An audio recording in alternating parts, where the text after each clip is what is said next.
Naka-play na yan. Hello guys, good morning. So ipapakita ko po sa inyo guys yung balat ng watermelon. Kasi kahapon isang buo to kagabi. Binili ko. Ngayon naubos na namin. Hindi ko pinatapon. Kasi magagamit pa to guys. Ipapakain natin sa alaga nating itik. Kasi may itik kami dito. 11 piraso lang naman. Kasi pang ano lang, parang katuwaan lang ba. Ayan o, watermelon to ah. Ito lang yung tatanggalin natin guys, yung green.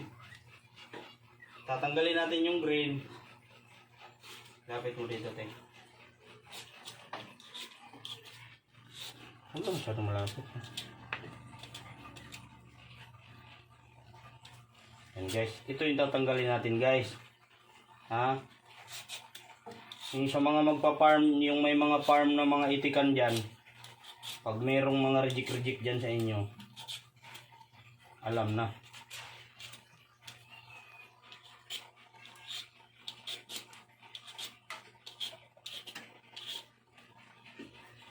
Yan guys ha. Layo ka lang konti te.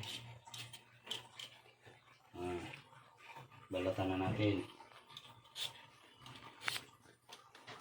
Pwede ito ipakain sa bibi guys. Sa itik. Bibi kasi yan sa Bisaya eh. Ang itik kasi sa amin, yung pato, yun ang itik. Pero yung itik naman dito sa inyo, bibi yan sa amin, sa Bisaya.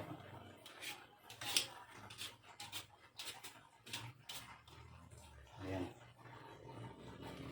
So,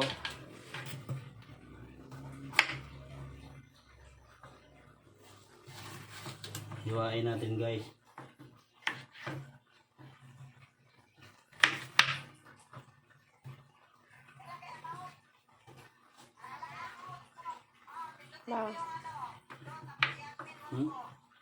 No. Ito guys ha. Ayan.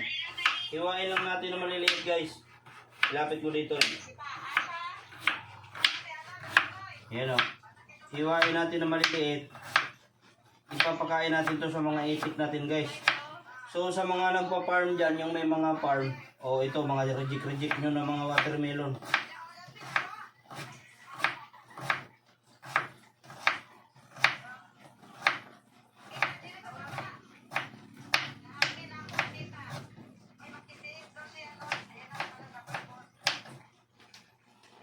Yung mga may farm dyan guys, gawin nyo to guys para medyo makalis kayo sa ano, sa feeds.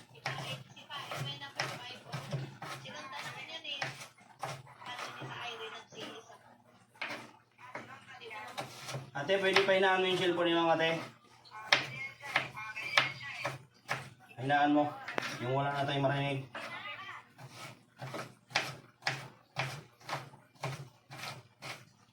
Ayan guys, papakain natin to sa itik guys.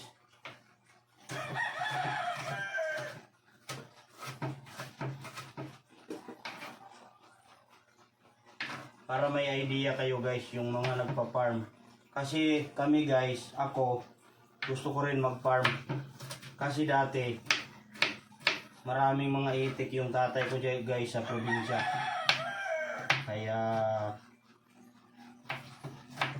pag nakauwi kami ng probinsya, puhon, mag-ano naman ako ng mga itik sa probinsya.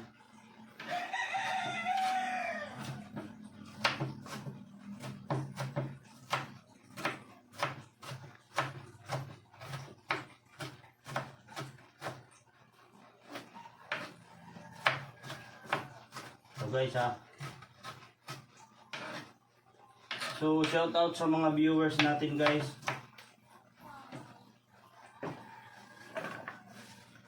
Ano natin yan, yung mga hiniwa natin. Papakain natin yan sa mga itik.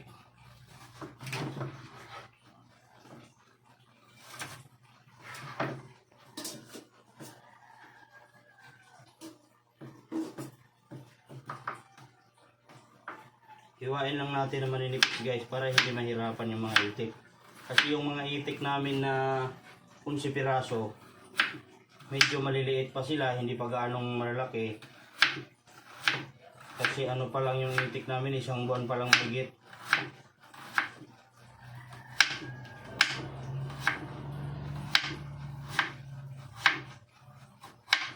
Imbis na magpakain ka ng feeds, ibigay mo rin to sa kanila po, medyo makaalis ka sa pagkain sa feeds guys, yung mga feeds. Gawin nyo to guys. Sa watermelon, yung balat na naman to eh, tatapon mo lang naman to eh. So, kaysa itapon mo, gawin mo na lang to para sa itik mo.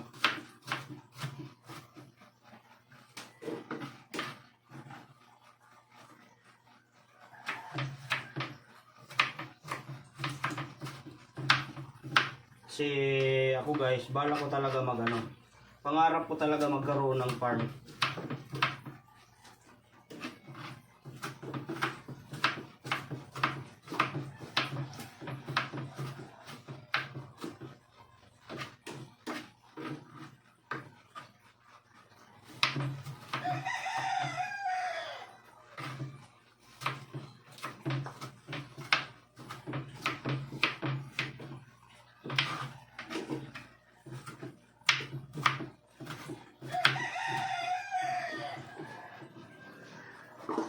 So pag bumili kayo ng watermelon guys,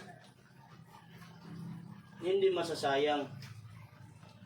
Hindi masasayang yung balat.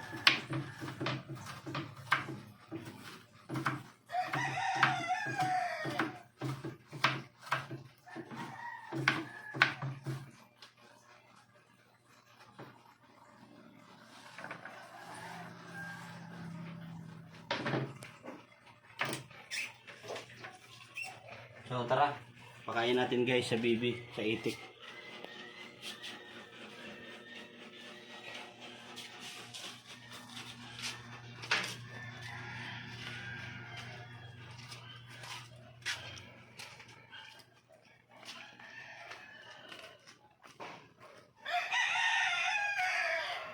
Ha! Oh. So guys, tingnan nyo ha. Sa mga nagpa-farm, yung may mga farm na mga malalaki o mga maliliit lang na farm, sa mga itikan, ito ha, balat ng watermelon to, ng pakwan. Balat ng pakwan. Tinanggal lang natin yung pinakabalat niya na kulay green. Meron kaming itik dito, 11 piraso lang to guys. So, nagpa-practice na kasi ako mag-farming. Tingnan nyo ha, oh.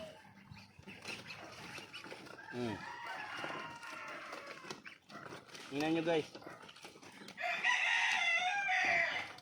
Diba? Ganyan sila kalakas kumain. So ito, ngayon ko lang din nalaman to, na malakas pala sila kumain. Kasi nasubukan ko kanina eh. Sinubukan ko ng mga ganyan lang kalaki na balat. Tapos inano ko ng mini slice ko na maliliit. Malakas sila kumain guys.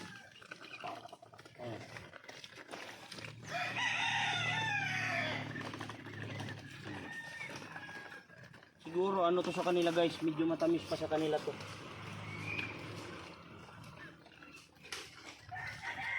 Oh, yung may mga itikan dyan, pwede pala sa gulay. Pwede sa gulay, prutas.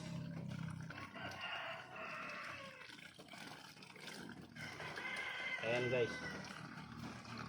Lakas kumain oh. Diba? Ubus agad. Ubus ka agad oh. Tingnan mo oh. Napakalakas nila kumain. Pakwan lang yan. Watermelon. Yung pakwan na yun, maraming buto, maraming liso ba. Ayan, tingnan mo naman kung gaano kalakas kumain yung mga bibi. Mga itik namin guys. Ano pa lang to sila guys. Mag-isang buwan pa lang to mahigit. Pero ang lalaki na. Kasi sagana sa kain ng feeds. 6 booster ang pinapakain ko sa kanila guys. Ang ginagawa ko sa 6 booster, binabasa ko muna ng tubig saka ilalagay dito. Ayan. So approve na approve guys. Watermelon, pakwan. Ayan oh, balat ng pakwan. Hindi masasayang ha, pag may mga itik tayo sa inyo. So thank you for watching guys. Paki-subscribe nyo ako guys. At paki-hit yung notification bell para lagi po kayong updated. Someday magkakaroon tayo ng farm na maliit. Thank you for watching. Bye-bye.